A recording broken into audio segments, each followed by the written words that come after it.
आज हम आपके लिए लाए हैं ये इलेक्ट्रिक क्रॉसओवर कंपैरिजन, जिसमें तीनों ही गाड़ी 45 और 55 लाख के प्राइस ब्रैकेट में आती है।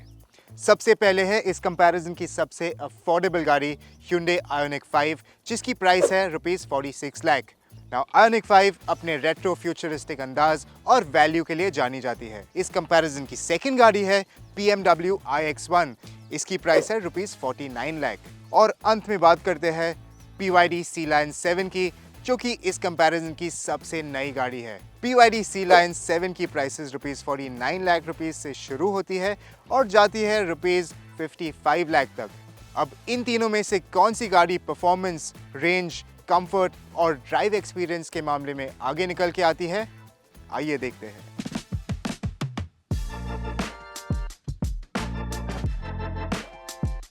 BYD Sea Lion 7 इस कंपैरिजन की सबसे बड़ी गाड़ी है और इसकी क्लीन स्टाइलिंग मुझे तो बहुत अच्छी लगी। Hyundai Ioniq 5 का रोड प्रेजेंस भी काफ़ी अच्छा है। भले ही ये एक हैचबैक जैसी दिखती है, लेकिन असल में ये बहुत बड़ी है। आप इसे पसंद करें या ना करें, आप इसके रेट्रो फ्यूचरिस्टिक अंदाज के कारण Ioniq 5 को इग्नोर नहीं कर पाओगे। BMW इन दोनों गाड़ियों से छोटी है और जहां बाकी दो गाड़ियां थोड़ी फ्यूचरिस्टिक लगती है, इस BMW की स्टाइलिंग काफी हद तक सिंपल और कन्वेंशनल है। जैसे कि मैंने बताया, BYD इस कंपैरिजन की सबसे महंगी कार है, whereas Hyundai Ioniq 5 सबसे अफोर्डेबल है। एक्सपेंसिव होने के साथ साथ BYD Sea Lion 7 इस कंपैरिजन में सबसे बड़ी बैटरी पैक के साथ आती है। इट्स 83 किलोवाट आवर एंड ये इस कंपैरिजन टेस्ट की इकलौती गाड़ी है जिसमें दो मोटर लगे हैं, एक फ्रंट एक्सल पे, एक रियर एक्सल पे। कंबाइंड इसकी जो पावर आउटपुट है वो है 530 हॉर्स पावर, जो कि BMW iX और Ioniq 5 से डबल है। हमने इस गाड़ी को टेस्ट भी किया है और ये 0 से 100 किलोमीटर पर आवर की रफ्तार केवल 4.4 सेकंड्स में तय कर लेगी। और तो और इस गाड़ी की टॉप स्पीड है 225 kilometre per hour on the speedometer. लेकिन एक बात जो मुझे बहुत ही पसंद आई वो ये है कि इसका जो एक्सेलरेशन है वो काफ़ी लिनियर है। ये सडनली आपको झटके से स्पीड पकड़ नहीं लेती, वो बहुत ही ग्रेजुअली एक्सेलरेट करती है, जिसके कारण आपके फ्रंट या रियर पैसेंजर्स अनकंफर्टेबल फील नहीं करेंगे जब आप गाड़ी अग्रेसिवली चलाओगे। सो परफॉर्मेंस के साथ साथ ये BYD Sea Lion 7 बहुत ही स्मूथ भी है। और स्मूथनेस की बात कर ही रहे हैं, मैं आपको ये भी बता दूं कि इसमें दो रीजनरेटिव लेवल्स है, एक है स्टैंडर्ड और एक है हाई।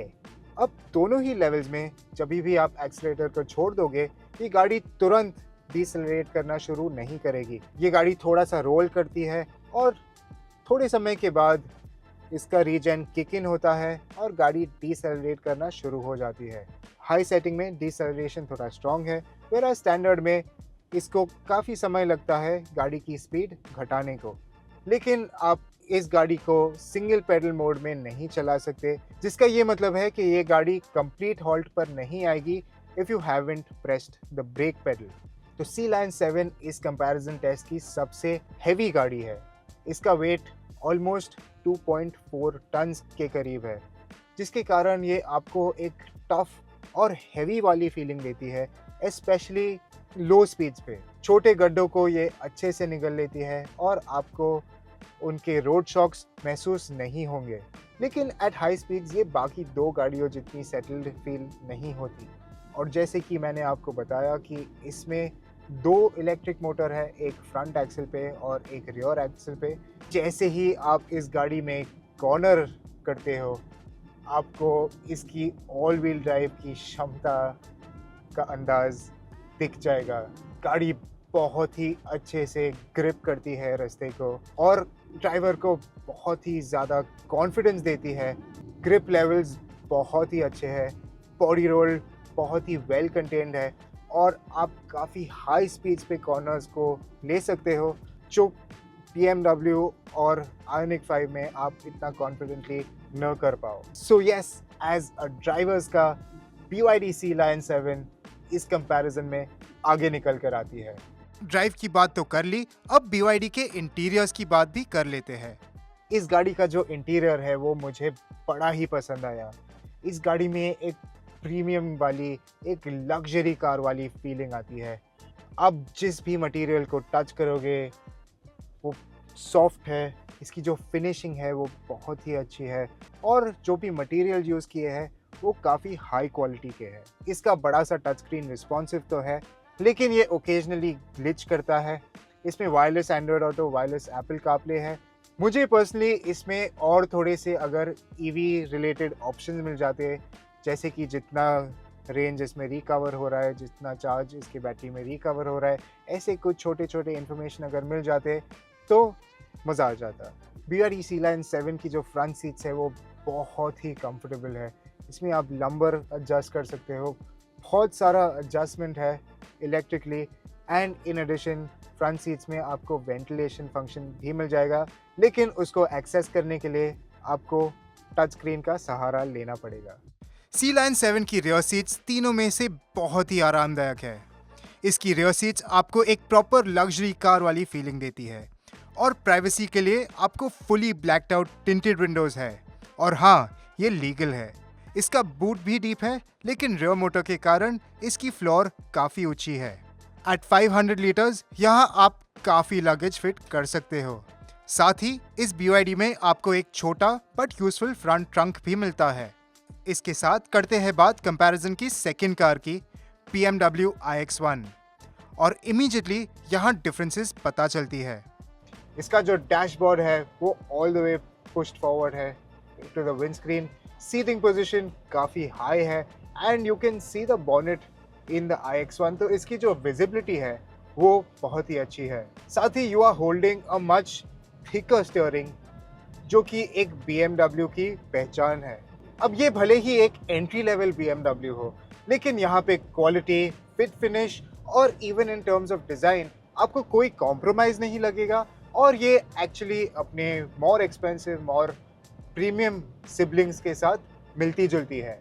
एक चीज़ जो मुझे बिल्कुल भी पसंद नहीं आई वो ये है कि इसका जो टच स्क्रीन और ओवरऑल यूज़र इंटरफेस है वो बहुत ज़्यादा कंफ्यूजिंग है।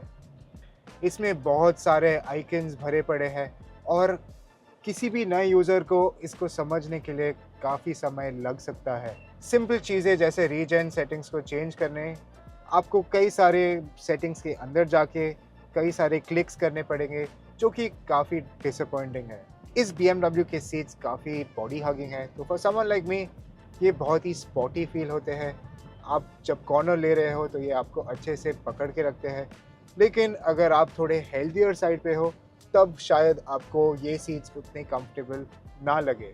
इसकी रियर सीट्स में स्पेस की कोई कमी नहीं, लेकिन सीट कुशनिंग फर्म है, सो वो लग्जरी वाली फीलिंग यहाँ पे नहीं मिलती। साथ ही BMW iX1 का बूट ऑन पेपर सबसे छोटा है, लेकिन यहाँ आप काफ़ी सारा सामान एक के ऊपर एक स्टैक कर सकते हो, तो एक्चुअल यूसेज के हिसाब से ये बाकी गाड़ियों के समान है। हाँ, लेकिन BMW में आपको कोई फ्रंट स्टोरेज एरिया नहीं मिलता। और अब बात करते हैं इसके ड्राइव की। इस कंपैरिजन में इस BMW की पावर और टॉर्क सबसे लोएस्ट है, लेकिन सच बताओ तो रेगुलर यूसेज के लिए आपको ये गाड़ी अंडर पावर्ड फील नहीं होती। इनफैक्ट मोस्ट यूजर्स के लिए इसमें मोर देन एडिक्वेट टॉर्क और मोर देन एडिक्वेट परफॉर्मेंस है। हाँ, लेकिन अगर आप इस गाड़ी के आउटराइट स्पेक्स कंपेयर करोगे टू इट्स राइवल्स या फिर even cars which are 20-30 lakh rupees cheaper, तब आपको थोड़ी सी डिसअपॉइंटमेंट फील ज़रूर होगी। 0 to 100 किलोमीटर पर आवर की एक्सीलरेशन ये 8.4 सेकंड में कर लेती है, जो कि दोनों गाड़ियों से काफ़ी स्लो है। राइड के मामले में iX1 BYD से आगे निकल कर आती है। लो स्पीड्स हो या हाई स्पीड्स, इसकी राइड हमेशा सेटल्ड और कंफर्टेबल फील होती है। और भले ही ये एक फ्रंट व्हील ड्राइव कार है, लेकिन इसके हैंडलिंग से भी आपको कोई शिकायत नहीं होगी। BMW iX1 की तरह Hyundai Ioniq 5 में भी एक सिंगल मोटर लगा हुआ है, लेकिन जहां BMW का मोटर आगे के व्हील्स को ड्राइव करता है, Ioniq 5 का मोटर रियर एक्सल पे स्थित है। अब रियर व्हील ड्राइव होने का फायदा ये है कि जब आप एक हिली रीजन में चला रहे हो तब ये रियर व्हील ड्राइव गाड़ी को आगे पुश करती है, न कि फ्रंट व्हील ड्राइव गाड़ी की तरह आगे पुल करती है, जिसका ये मतलब है कि घाट क्लाइम्स में ये थोड़ी और एफर्टलेस है और थोड़ा कम व्हील स्पिन भी होगा ऑन लो ट्रैक्शन सर्फेसेस। और बात करते हैं आयोनिक 5 के मोटर की, तो ये प्रोड्यूस करता है 350 न्यूटन मीटर्स ऑफ टॉर्क और इसका वेट जो है वो BYD से लगभग 300 किलो कम है। तो ये गाड़ी आपको काफ़ी लाइवली, काफ़ी एनर्जेटिक फील होगी। आपको ये भी बता दूं कि आपको पैडल शिफ्टर्स यहाँ पे मिलते हैं जो कि अलग अलग रीजन लेवल्स चेंज करते हैं। लेवल 0 रीजन कम्प्लीटली ऑफ रख सकते हो आप, अगर आपको गाड़ी फ्रीली कोस्ट करनी है तो ऑन द हाईवे, और जस्ट टू मैक्सिमाइज रेंज आप इसको टॉप लेवल रीजन 3 में रख सकते हो फॉर एन अग्रेसिव डिसेलरेशन। और यहाँ पे एक आई पेडल मोड भी है, जिसका मतलब ये है कि जब आप कंप्लीटली आपका लेग एक्सीलेटर से उठा लोगे, ये गाड़ी ग्रेजुअली एक कंप्लीट हॉल्ट पे आ जाएगी without the need to press the brake pedal. लेकिन सबसे अच्छी बात यह है कि तीनों गाड़ियों में से Hyundai Ioniq 5 का जो रीजन सेटिंग है, जो रीजन की ट्यूनिंग है, वो बहुत ही अच्छी है। हमारे टेस्ट में एक और चीज़ जो उठ कर आती है, and this is a big advantage to the Ioniq 5, वो ये है कि इस गाड़ी की जो रेंज है वो ओवर 450 किलोमीटर्स है on a single charge in a mixed city and highway driving cycle. BMW iX1 second number पे आती है with a real world range of 398 kilometres on a full charge. सबसे बड़ी बैटरी होने के बावजूद Sea Lion 7 की रेंज केवल 371 किलोमीटर्स की है, and that is because of its weak regen braking as well as its heavy weight. BYD की तरह Ioniq 5 भी 20 इंच व्हील्स के साथ मिलती है, लेकिन इसमें थोड़े से मोटे टायर्स हैं, जिसकी वजह से इसकी जो राइड क्वालिटी है वो वाकई लाजवाब है। आप लो स्पीड्स पे चलाओ या फिर हाई स्पीड्स पे, Hyundai Ioniq 5 काफ़ी हद तक एक यूरोपियन गाड़ी की तरह मैच्योर और वेल बिहेव्ड तरीके से रास्ते पे चलती है। एक चीज़ जो मुझे बहुत ही पसंद आई वो ये है कि इस Hyundai में सभी चीज़ें बहुत ही लॉजिकली और बहुत ही सोच समझकर बनाई गई है। आपको ड्राइव मोड चेंज करना है, एक सिंगल बटन स्टीयरिंग पे, बहुत ही कन्वीनियंट। एसी के कंट्रोल्स भी आपको फिजिकल बटन्स मिल जाएंगे with a volume knob. Touch screen भी बहुत ही सिंपल टू यूज़ है। हाँ, इसमें आपको BYD या फिर BMW की तरह वायरलेस एंड्रॉयड ऑटो और एप्पल कारप्ले नहीं मिलते, ये वायर्ड सेटअप है, लेकिन उसके अलावा ये बहुत ही सिंपल और easy to use touch screen infotainment है। BMW iX1 की तरह इस गाड़ी में भी विजिबिलिटी आपको बहुत ही अच्छी मिलती है, और आपकी सहूलियत के लिए यहाँ पे आपको ब्लाइंड स्पॉट असिस्ट मिल जाता है, जो कि जब आप लेन चेंज का इंडिकेटर देते हो तब आपको एक कैमरा फीड आपके इंस्ट्रूमेंट क्लस्टर पे दिखेगा। बहुत ही कन्वीनियंट, बहुत ही वेल थॉट ऑफ फीचर है ये। क्वालिटी की बात करें तो I think the BMW and the BYD दोनों को ही एक छोटा सा एडवांटेज है ओवर द Ioniq 5। वो थोड़ी सी ज़्यादा प्रीमियम, थोड़ी सी ज़्यादा सुपीरियर फील होती है ऑन द इनसाइड, क्योंकि यहाँ पे आपको थोड़े से हार्ड प्लास्टिक्स मिल जाएंगे। लेकिन don't get me wrong, in isolation इसका कैबिन भी बहुत ही अच्छा है, एंड इसके जो लाइट कलर्स है they make you feel that you spent your money well. और गुड न्यूज़ तो ये है कि अगर आपको लाइट कलर्स वाली Ioniq 5 नहीं चाहिए, because obviously these are a little difficult to maintain, आप कुछ बॉडी कलर्स के साथ डार्क इंटीरियर्स पा सकते हो in the Ioniq 5, which I think is a more practical choice than the white for an interior color. मुझे personally Hyundai Ioniq 5 की seats भी बहुत ही पसंद आई। हाँ, ये BYD जितनी लग्जरियस नहीं फील होती, लेकिन इनमें बहुत ज़्यादा एडजस्टेबिलिटी है आपके साइड बोल्स्टरिंग के लिए, लंबर के लिए, ओटोमन है इसमें, आप काफ मसल्स को उस पर रेस्ट कर सकते हो, और ऑब्वियसली ये वेंटिलेटेड भी है। सो आई थिंक BYD नंबर 1 पे आती है in terms of seat comfort, फिर आती है Hyundai Ioniq 5, और लास्ट में BMW iX1। बैक सीट के मामले में भी Ioniq 5 अच्छी है। रिक्लाइनिंग बैक सीट के साथ हीटेड सीट्स और रियर सनशेड्स भी मिलते हैं। Ioniq 5 का बूट ऑन पेपर सबसे बड़ा है और इसमें फ्रंट लोडिंग एरिया भी मिल जाती है। एक नज़र डालते हैं इन तीनों गाड़ियों के फीचर्स पर। जैसे कि आप देख सकते हैं, फीचर्स के मामले में Hyundai और BYD काफ़ी सिमिलर है, वहीं BMW iX1 के फीचर्स की लिस्ट सबसे छोटी है। जैसे कि आपने देखा, BMW iX1 एक प्रैक्टिकल येट लग्जूरियस ऑप्शन है। अगर आपका सपना था हमेशा से एक BMW लेने का एट एन अफोर्डेबल प्राइस, तो iX1 आपके लिए एक गुड चॉइस है। फिर बात करते हैं BYD C Line 7 की। नाउ ये प्रोडक्ट एक फ्लैगशिप प्रोडक्ट फील होता है। लग्जरी की बात करें या फिर कंफर्ट की, परफॉर्मेंस की बात करें या फिर इसके स्टाइलिंग की, BYD C Line 7 एक बेहतरीन प्रोडक्ट है। लेकिन एज एन EV इसकी रेंज थोड़ी सी कम है। इनफैक्ट Hyundai Ioniq 5 से काफ़ी कम है। हाँ, Hyundai Ioniq 5 में आपको BMW की बैज वैल्यू नहीं मिलेगी और BYD C Line 7 की परफॉर्मेंस नहीं मिलेगी, लेकिन इसकी जो परफॉर्मेंस इन आइसोलेशन है वो काफ़ी अच्छी है। गाड़ी एकदम स्मूथ है, कंफर्ट के मामले में भी अच्छी है, फीचर से भरी हुई है, रेंज इसकी बहुत ही अच्छी है और जो इसके फेवर में कंपैरिजन को ले आती है वो ये है कि इसकी प्राइसिंग इन दो गाड़ियों से काफ़ी अफोर्डेबल है।